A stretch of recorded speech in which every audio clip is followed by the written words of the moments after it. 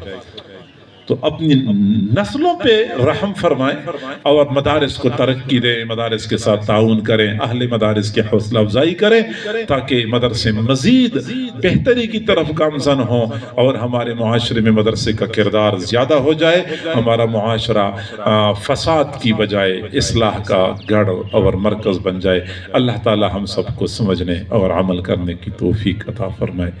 وآخر دعوانا ان الحمدللہ رب العالمین۔